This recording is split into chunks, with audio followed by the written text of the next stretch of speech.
अच्छा जी, ये मेरे साथ मेरे दोस्त हैं नवान अहमद, मेरे कॉलेज फेलो हैं। ये आज यूके से आयरलैंड में आए हैं। इनकी यहाँ पे सिस्टर रहती हैं तो मिलने आए हैं। तो आइए इनसे पूछते हैं कि इनका एक्सपीरियंस किस तरह का है यूके का, और कंपैरिजन करते हैं यूके और आयरलैंड का।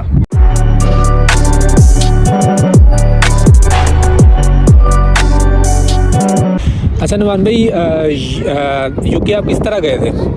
यूके बस वही जो प्लैब का रूट होता है उसके थ्रू पहले आप जब मैंने आया था तब तो आइट्स का था ना सीन। ठीक है। तो आइट्स किया, फिर उसके बाद प्लैब 1 और फिर प्लैब 2 करके फिर जीएमसी की रजिस्ट्रेशन लेके फिर आ गया। नहीं, तो प्लैब 1 और प्लैब 2 आपने किया तो पाकिस्तान में आपको जॉब भी कर रहे थे?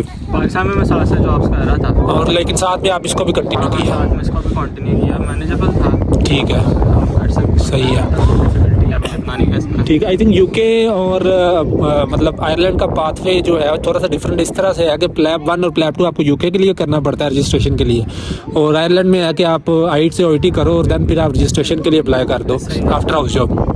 ठीक है। तो यूके आपका सही चल रहा है अभी? हाँ, यूके सही चल रहा है, बेहतरीन। कितना साल हो गए हैं आपको?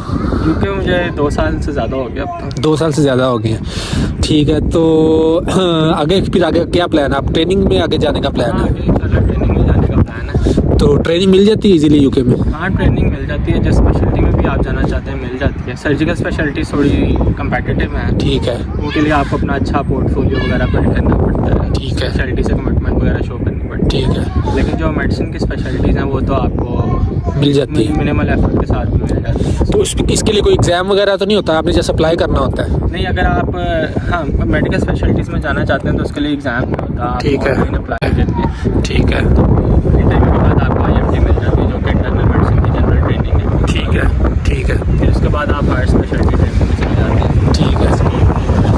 ठीक है। ठीक है। लेकिन ट्रेनिंग में घुसने के लिए कोई एग्ज़ाम नहीं चाहिए, फिर ट्रेनिंग में रहते हुए आपने एग्ज़ाम क्लियर करने हैं? हाँ, ऐसे ही है ना?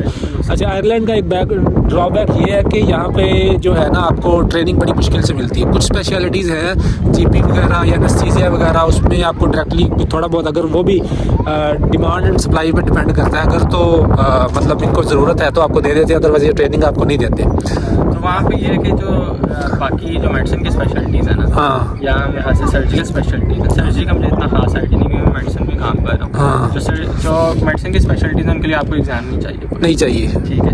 भी आप जैसा आपका स्कोरिंग सिस्टम होता है कि आपने ऑडिट शॉर्ट की है, रिसर्चेस की हैं। ठीक है। ठीक है, ये चीज़ें जिसमें आपका वो पिछला एक्सपीरियंस भी देखते हैं, तो ये सारी चीज़ें काउंट करके ना, मतलब आपने कॉन्फ्रेंसेज अटेंड किए हैं, कोई टेस्टर वीक वगैरह, यानी कि आपकी सीवी थोड़ी सी स्ट्रॉन्ग हो, आपने काम अच्छा किया हो, इंटरव्यू आपका अच्छा हो जाए तो ठीक है, ट्रेनिंग मिल जाती है। फिर आप मेंबरशिप एग्जाम्स ट्रेनिंग में भी कर सकते हैं, ट्रेनिंग भी कर सकते हैं। लेकिन जो जीपी ट्रेनिंग है, हाँ, उसमें एंट्री के लिए आपको एग्ज़ाम चाहिए होता है, उसके लिए आपको एग्ज़ाम चाहिए होता है।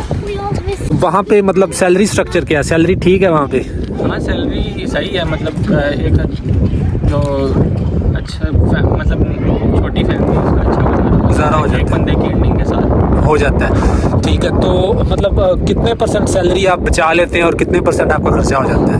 वो डिपेंड करता है आप पे। आप बचाना चाहो तो काफ़ी बचा नहीं, लेकिन मतलब आपको अब 2 साल हो गए हैं, रफ आइडिया, मतलब क्या आपके कलीग्स भी वहाँ पे काम करते होंगे? कि अगर आप बचाना चाहें ना तो आप यहाँ से 30% तो अपना बचा सकते हैं सैलरी का ईजीली सारे खुले खर्चे करके। खुले खर्चे मतलब बहुत ज़्यादा खुले भी नहीं, लेकिन हाँ, एक अच्छी लाइफ गुजारने के साथ आप इतना बचा सकते हो। तो वहाँ पे मेजर खर्चा जो वो किस चीज़ का होता है? मेजर खर्चा यही है आपका, सबसे पहले तो हाउस रेंट आ जाता है। ठीक है। अकोमोडेशन है, उसके बाद फिर उसके फर्दर ऐड हो जाता है, जिस तरह काउंसिल टैक्स वगैरह। ठीक है। और यूटिलिटी बिल्स वगैरह। ठीक है। लेकिन गाड़ी आ जाती है, गाड़ी इंश्योरेंस। बिल्कुल सही सही है। ठीक है। आप मतलब अपनी फैमिली के साथ रह रहे हैं, आपकी वाइफ और आपका एक बच्चा भी है? ठीक है। अच्छा, आयरलैंड में सैलरी का सीन ये है कि अगर आपकी अकोमोडेशन मैनेज हो रही है तो आप सैलरी कम से कम आप सारी खुली ऐसी करके, मतलब मैं तो अपनी आधी सैलरी बचा रहा हूँ, 40-50% थोड़ा मुश्किल हो जाता है क्योंकि यहाँ पे मेरा से सैलरी कंपैरेटिवली यहाँ पे थोड़ी सी बेहतर है। ठीक है। लेकिन वहाँ पे लोकम करने की इजाज़त होती है आपको? कर सकते हैं, अभी तो कोई रिस्ट्रिक्शन नहीं है अपने ट्रस्ट में। अगर आप अपने ट्रस्ट में करना चाहो तो आप अनलिमिटेड आवर्स कर सकते हैं अपने ट्रस्ट में। ठीक है।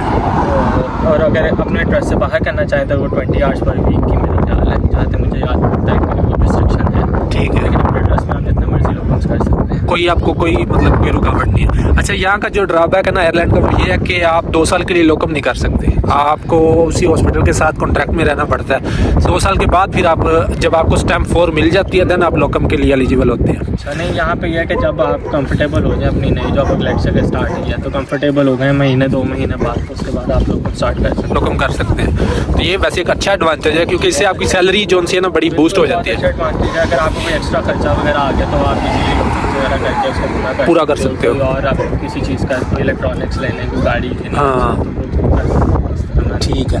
अच्छा, आखिरी ये बताएं कि वहाँ पे आपको रेजिडेंसी जो है वहाँ का पासपोर्ट कब कितने सालों में मिल जाता है? पासपोर्ट का ये है कि आपको 5 साल बाद वहाँ पे ILR मिलता है।